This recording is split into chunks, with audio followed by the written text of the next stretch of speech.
Hey there everyone and welcome. Happy New Year's 2024. It's January 1st and we're coming back with another update video on my truck. It's 35 degrees out today, so fairly mild.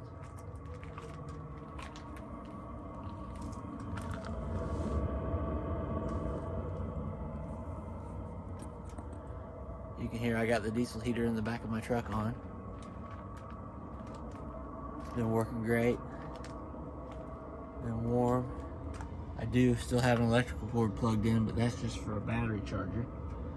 Keeping my batteries topped off so I don't have to start the truck. I don't have a very large battery bank yet.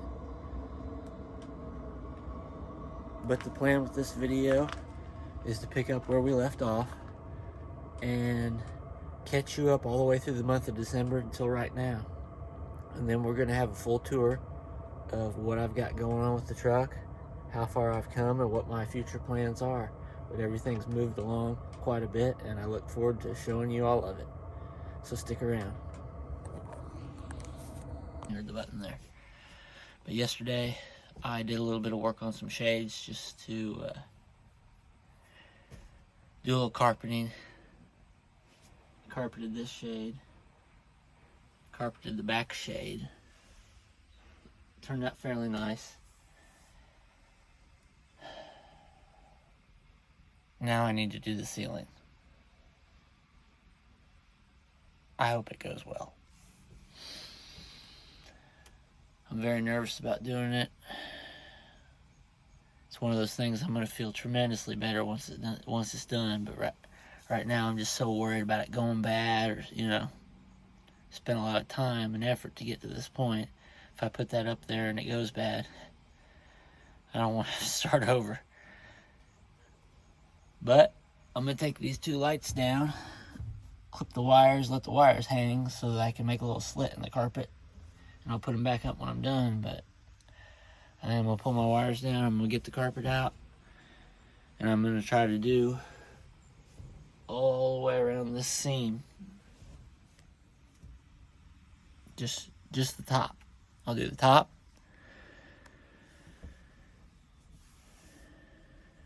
And then that back section, I think. And then I'll do side panel, do the other side panel. And then I'm making a cap that's a border around that frame. I'll carpet before I glue up to hide the edge, the front. Alright, I'm going to prop you guys up and hope that the angle that I'm putting you at is good enough for you to see. Because this, like I said, I don't feel like it's going to go good. I feel like shutting you guys off, but I'm trying to take you along for the ride. I don't really have the best camera recording equipment and stuff right now, so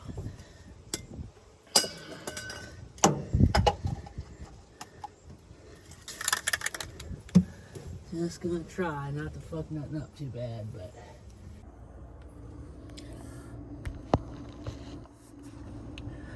alright guys, so in that last clip that you just seen, things did not go good. I ran out of the glue that I preferred to use. Tried to use the second glue that I bought. It was not good. It was the Gorilla brand spray adhesive. It didn't work very well at all. So I ended up having to stop that day with the ceiling half carpeted and use my friend's vehicle to go get more glue. I did finish the ceiling that day, and I have a clip of me talking about the ceiling just after I finished it that day, but I was really ticked off and it was just a really bad clip, so I decided to record this clip now and kind of explain that process was just extremely difficult and frustrating. You probably want to have a friend with you the day that you try to do the ceiling so that two people can work together to try to carpet the whole thing. The glue will start to dry on you before you can do all of it and get it all smoothed out properly, and you got to keep respraying, so you need to work your way back a little at a time. Don't just try to do a huge section in one shot like I kept trying to do.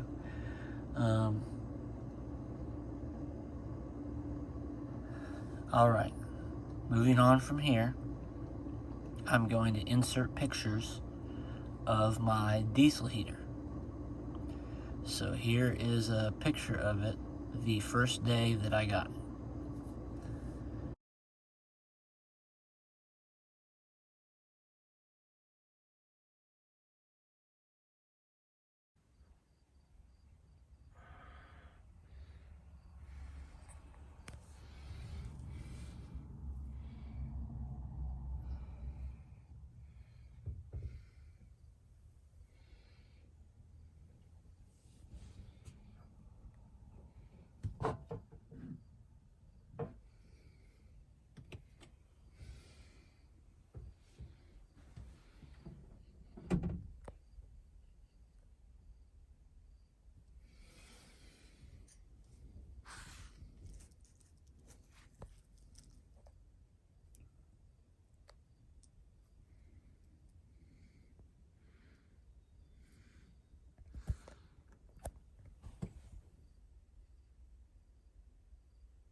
And as you can see in this picture, it is mounted on my wheel well. A lot of people may think that's strange, just because of space constraints, how I wanted things to fit in the truck. The top of the wheel well was more or less unused space in my build plans, and just under the bed rail enough that later on it could be covered up easily. It's not going to take a lot of space. The truck would have to get smushed down to the bump stops and then something break. I mean, even with it on the truck on the bump stops, we're 6 to 8 inches away from anything in the wheel well getting close to the tire as far as the exhaust or the inlet air. And I haven't put it on yet, but I'm going to be making an additional shield that goes beneath the diesel heater outlet and inlet in my fender well, so that as I drive when it's raining out or in the snow, that it's not just packing snow or blasting it, that pipe and everything, because it'll just accelerate how fast that exhaust pipe rusts out and all that stuff. The second thing that you're going to notice in my photograph is that my fuel line comes out the side of my diesel heater. That's sort of a big deal. I don't know. I haven't never seen anybody do that before. I don't know if people are going to comment that that's the stupidest thing in the world, or if other people are going to follow suit. But it's just the decision that I made to do with my heater, and it's not something that I'm recommending anybody do. It's a pick your poison, do it at your own risk kind of a thing. But I see a lot of the horror stories of all the bad things that can happen with diesel heaters. I've worked as a diesel mechanic for the last 15 years, and I just know a lot about diesel engines, and this diesel heater is a very simple item. I mean, if I've got an extra glow plug with me, with my configuration, I don't feel like I ever have the problems that I see some other people having. It just billowing white smoke and won't start and all this stuff. But the thing that I didn't like when I first seen the design of them and everything is that the fact that that little tiny 1/8 inch, 1/4 inch fuel line, whatever it is, I think it's 1/8 inch, but it's metric. I bet it's a millimeter. but it's just a little plastic line and the pump and a little fuel filter they give you and everything. Everybody mounts that outside. And yeah, when it's snowing, sub-freezing temperatures, and the wind's whipping, I would imagine that that fuel line frees up even if you had some kind of treatment in your fuel.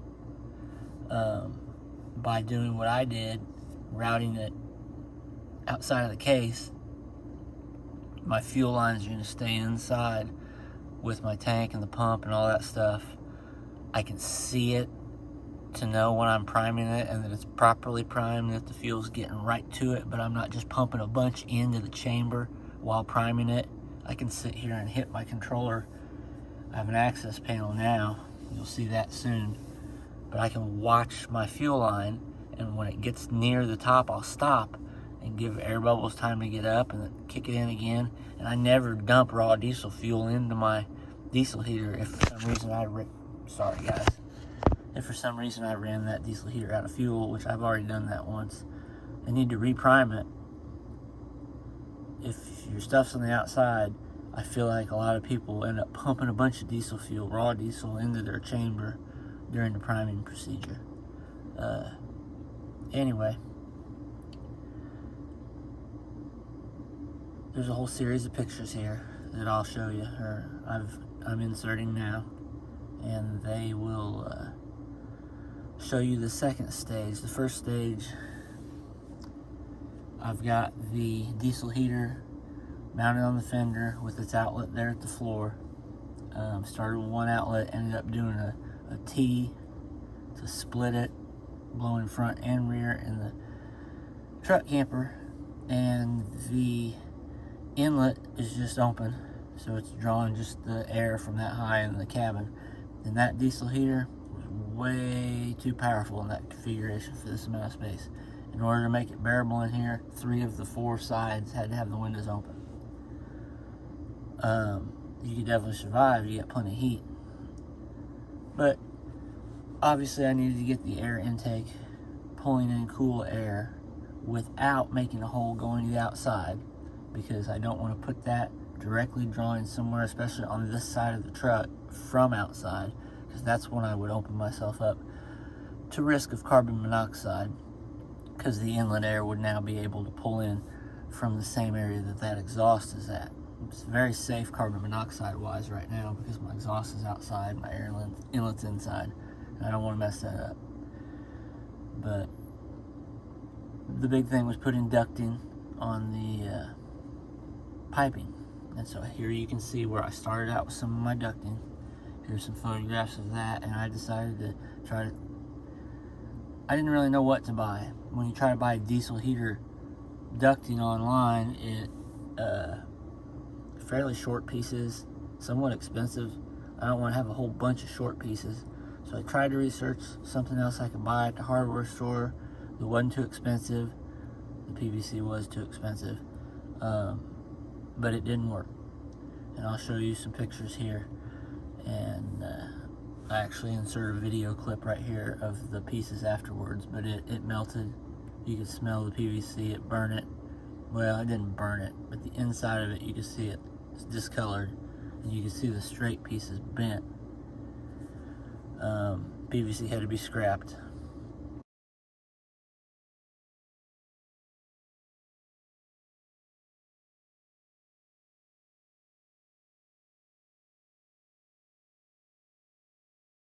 And then moving forward, well, when we do our current walkthrough, I'll show you the final rendition of the piping. But that's the main focus of this diesel heater video, I guess, is that I want to show how to make a diesel heater work in your application. Now, if you've got a huge camper and you're putting a diesel heater in, it's probably not going to be an issue, because the BTU output of the heater will be more closely built for what you're doing. This is more for somebody trying to do what I'm doing when you're in too small of a space. I probably should have bought a 2K heater, I don't know, it wasn't a bigger is better thing that it was in my head. It was more of a, I'd rather have more than I need and deal with it, since I'm going to try to work out of the back of the truck sometimes. And I may want extra heat. I didn't want to buy something and it not be enough, that's for sure.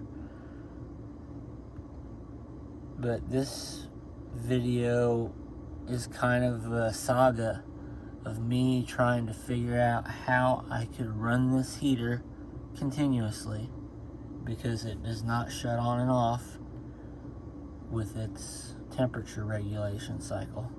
And even if it did, that's an inefficient way to try to operate one of these heaters. The glow plug cycle of the on and the off function of it draws a lot of energy, battery power.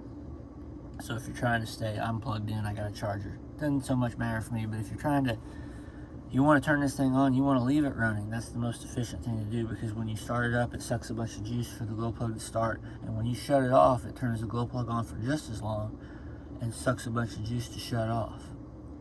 So if you keep shutting it on, turning it off, shutting it on, turning it off, the power, the 12 volt consumption will be way higher than just leaving it run. So what I've been trying to do is get it to where I can leave it on low, it can run constantly, and I don't have to leave all my windows open. Because if you're standing in a parking lot somewhere, that doesn't make you feel the most secure to have all your windows open. So this is the saga of me figuring out a configuration in this truck bed camper for this diesel heater to regulate its temperature correctly and yeah, combat moisture and do all of the goals that I kind of talked about with the insulation video.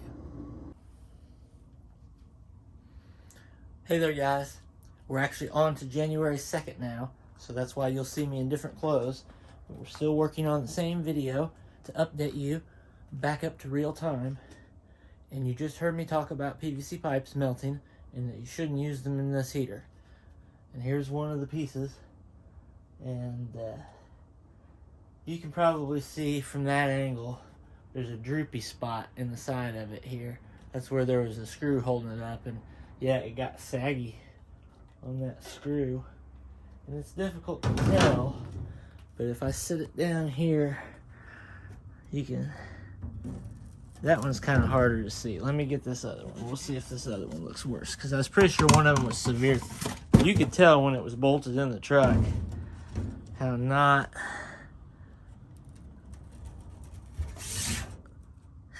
flat that is. See the gap in the middle? And now I'll turn it, and I see the gap on the sides. So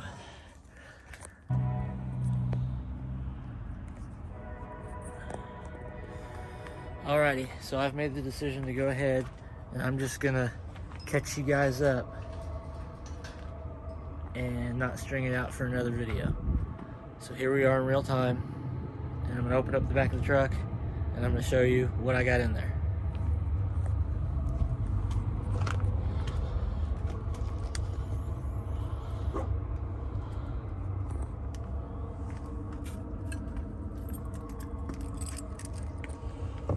We're not looking inside yet, we're saving that.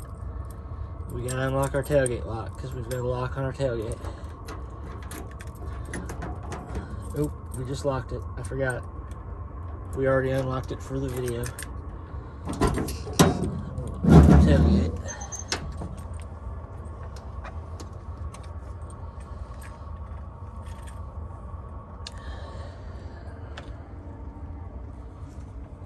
Move this out of the way. It's extra Coleman bottle there. There's our drawer, tool drawer, and you can see our piping coming across there. That ended up being the ultimate solution, is the semi-rigid aluminum ducting. This is the 3-inch, but it's primarily used for dryer hose, and it's working perfect. It is working perfect. So So you might wonder about this grill bottle and stuff. It's just for my 1-burner cooktop that I've got. I'll go ahead and move that out of the way so we can see around the corner of it here and take a look at this side of the camper. I do that when I go to the gas station. It's easily and quickly pulled out. You can see I've got my diesel heater, fuel tank here, and right behind this air hose is where the fuel pump is, and it goes right in the side just like you've seen in the other clips. One big improvement is the fact that I now have an inlet duct that draws from this low spot here. All my seal has been removed from my tailgate, allowing air to move freely in here. And the bottom of this, no matter how warm this cabinet gets from this ducting, which this cabinet, there's a gap there, and this cabinet has never gotten hot enough to be even close to burning, but the bottom's always cool, so I'm getting cool air in that all the time. That comes out with a T out of the heater. There's one outlet there, but the primary air moves through this way, comes through here, drops to this outlet, but primarily most of us going to travel that way because the 90 restricts it. I've got a vent, like adjustable vent on it that restricts it a bit, and then now I'm dumping all that excess in this cavity here. And that's a big deal for 2 reasons. It makes it more bearable inside the truck, but not only that, the moisture that I was fighting in this cavity, it's allowing me to put a ventilation fan slowly drawing air through this cavity, and it's warm air because of that pipe, so it keeps that cavity dry. And then the air being drawn in the tailgate naturally keeps air flowing in to keep that air cool. And it's done wonders for bringing the temperature down to the point where I only have to have one window open in the truck now. So let me put this stuff back together and then we'll get in the truck.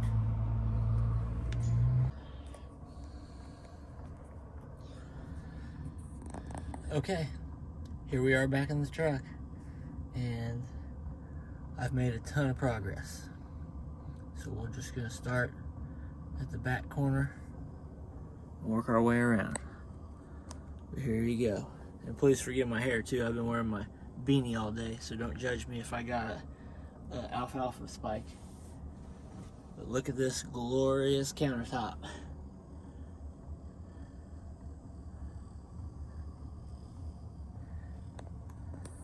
Looks a little bit ugly.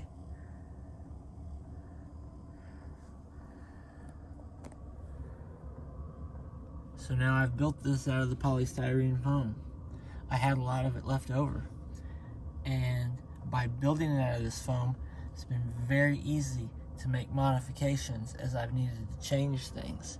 And that's why you see so many holes in it. You can see I started off, I had a vent there, it didn't work out for me. There's cuts in it and stuff I had to make. I made a small access panel here, and it didn't really work out.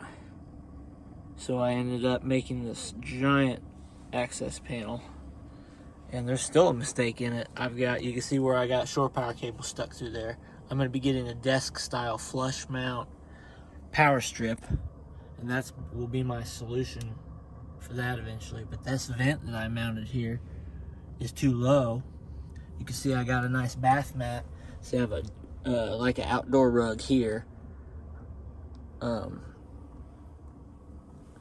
truck has a rubber floor, so that's great for spills and stuff. But I got this, outdoor rug.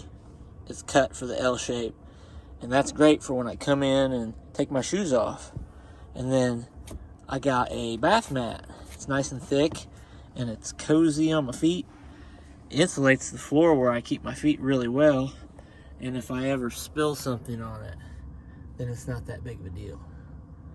Dries easily. But yeah, I plan to make this cabinet out of wood and make it look real nice. But by doing it out of this foam, it's been super easy to do. I didn't want the top to be pink, and that's why I carpeted it. But I feel like I'm approaching finished to where I'm going to make at least the countertops out of wood and be done with that part of it, and then work on the rest of the bottom, because I want storage, some kind of storage solution at the bottom. So look at what we got going now that we have the rigid aluminum piping. I can get a hold of a piece of this here and get this popped out. And I got it fit tight. See, I got backer pieces for that to hit up against. And get this out of our way over here. And now you can see that since I come out of that and go up, versus that picture or clip I just showed you where the PVC pipe came down and went along the floor, I had to keep this cabinet out that far to accommodate the width of that PVC pipe.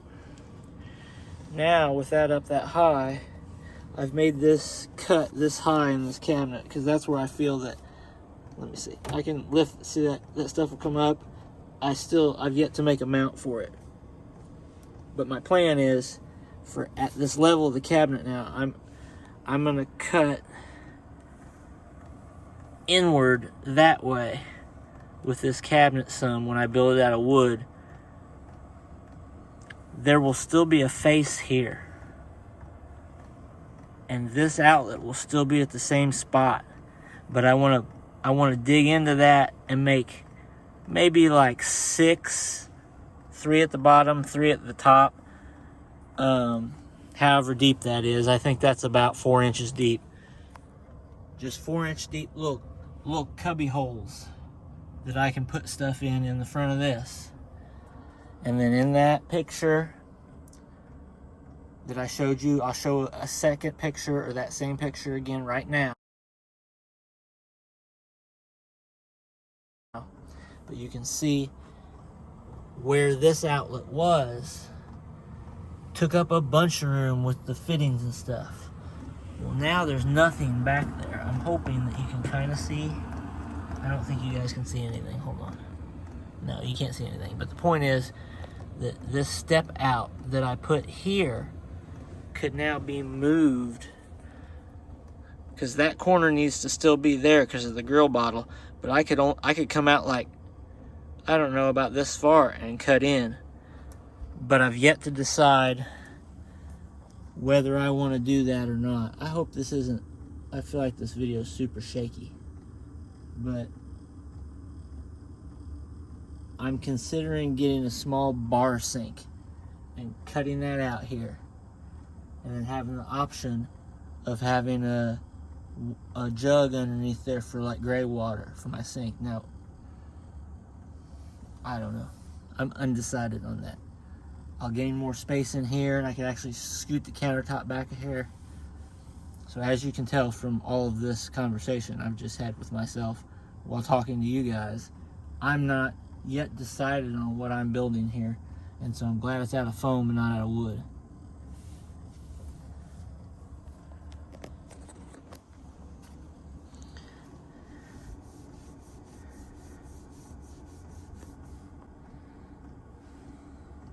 So while I've got this panel off, I'll show you what I mean. Right over here on the corner, you can see my carbon monoxide detector right next to my diesel heater control. And I can reach that diesel heater control.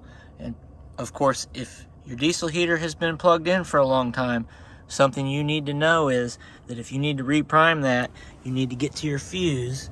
You can see there's 2 fuses over there. One of them is the diesel heater fuse. One of them is my 12-volt charger fuse. But you need to pull that fuse. I don't know how long you gotta give it. I give it a minute and then put it back in, and it'll start that back up on its initial mode where it will allow you to prime. I had a frustrating time figuring that out the first time, because I was certain I was pushing the same buttons I pushed the first time to make it prime, and it wouldn't.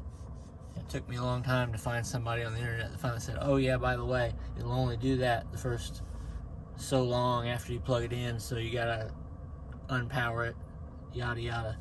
But the point of all this is that I can reach that controller while watching this line going into my heater, and all of my fuel supply is uphill from the outlet of the tank. So it comes out of the tank, it goes uphill to the pump, which is pointed uphill and into this. And then I have the pump mounted, but it's wrapped in that's an old pair of thermal pants for noise.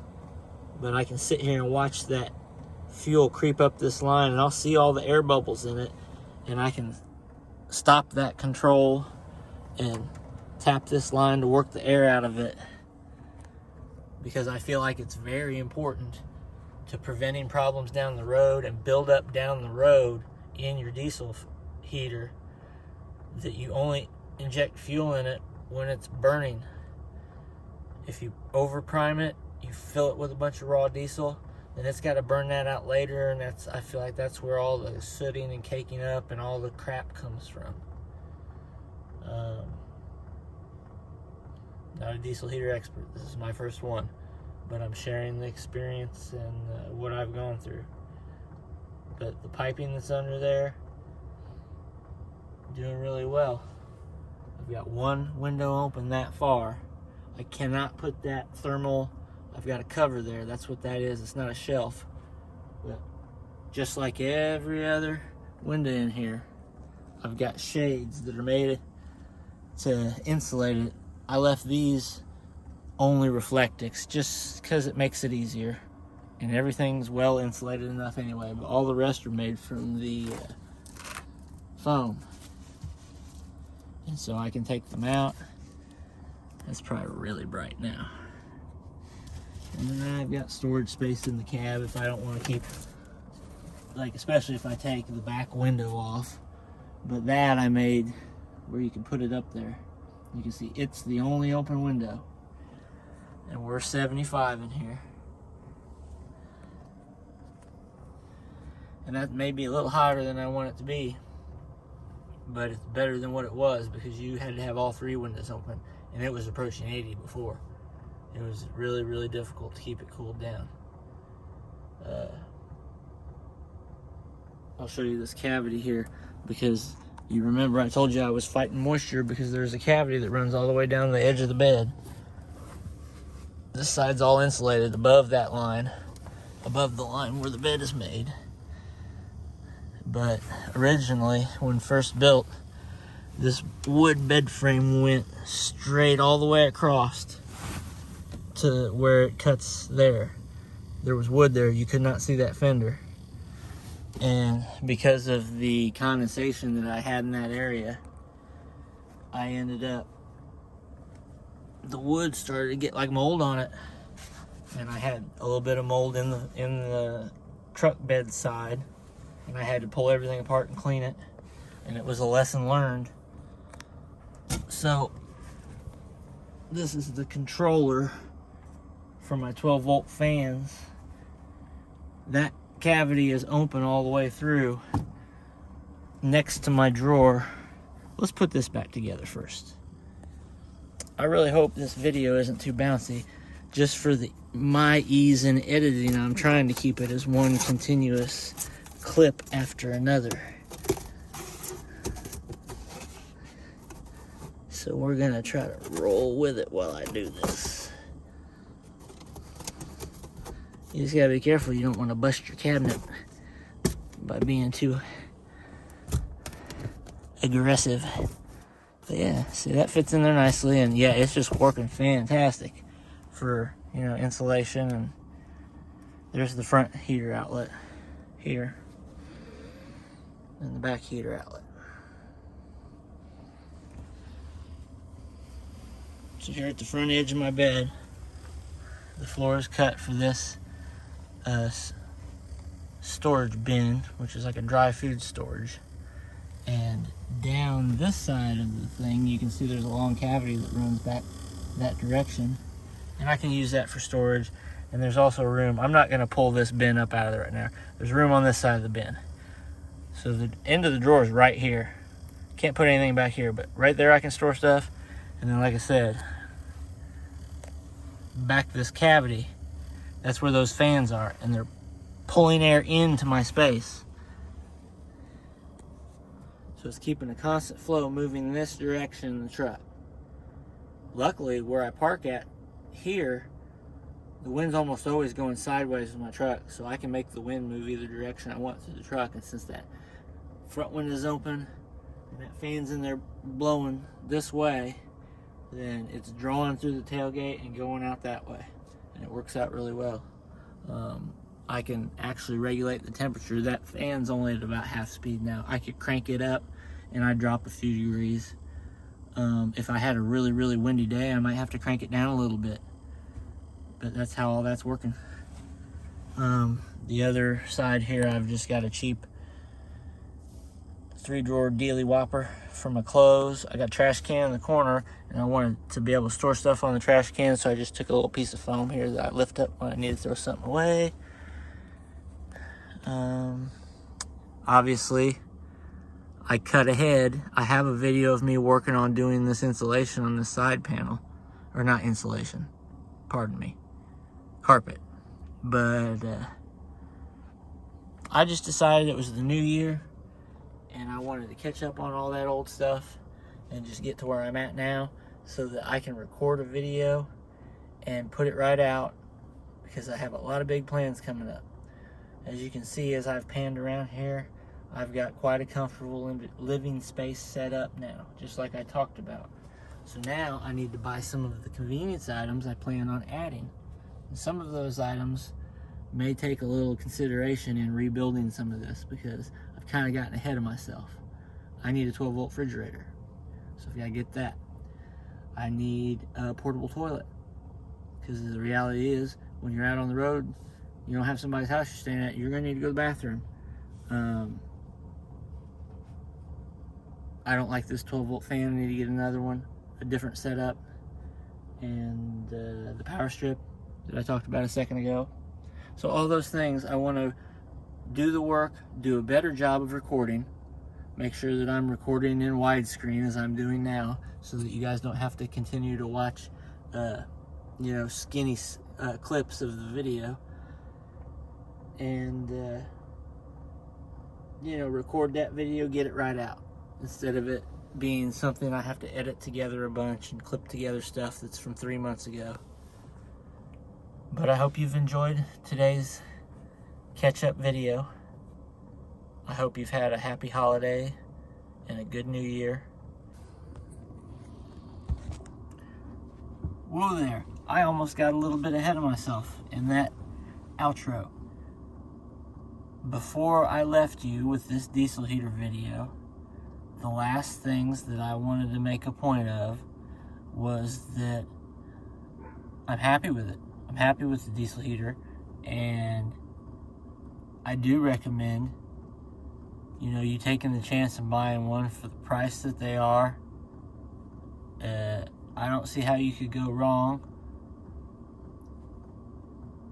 You may have seen the sticker on the side of mine. Like I said, I'm not going to name anybody's brand because I'm not sponsored, and I just suggest looking at the reviews. But I wanted to give you some numbers because I've spent a good amount of time. All of those video clips where I took the little cabinet cover off and showed you, that diesel heater's been running this whole time. Not sure how well you can hear it in the video or not. I'm actually editing with it on, so that makes it a little more difficult. You could probably, it's background noise right now. But I've had this heater currently running continuously now for 87 hours. So I've gotten a really good idea of fuel consumption, and I don't feel like longevity is going to be an issue with this thing. But I've calculated that on low, because that's where I'm running, that this thing is using 0.035 gallons per hour of use. So that equates to, with this 2.1 gallon tank that I have, the usable fill range that I can put in it. I calculated that I get approximately 60 hours from a full tank. So approximately 2.5 days. I'm considering upgrading to a 5-gallon fuel jug and putting my inlet fitting from this tank into the fuel jug. And with a 5-gallon tank, I will be at 5.9 days. So just under 6 full days of runtime. And I'm not talking about running in the day or running in the night, shutting off during the day. I'm talking about continuous 24-hour period of running. I feel like 5 gallons would be more than enough for anybody to use. You're going to want to take a break at some point in 5 days and shut it down and move your vehicle or do whatever. The other thing that I would like to mention for people who might be curious, I'm sure it's not advised, it says it's a diesel air parking heater. So they put the word parking right on the side of it. And they did that for a reason, I'm sure. But I've already driven around with this in the back of my truck just slowly to go to the gas station.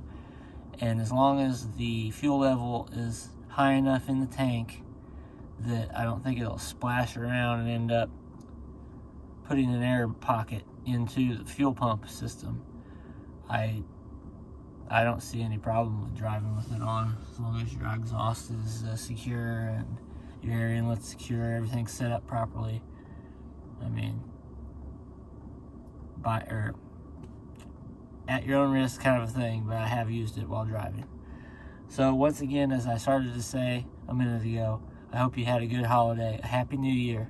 I very much appreciate your time tuning into my channel. I got big plans coming up. I want to do a lot more videos, and I'm going to bring you guys along for the ride.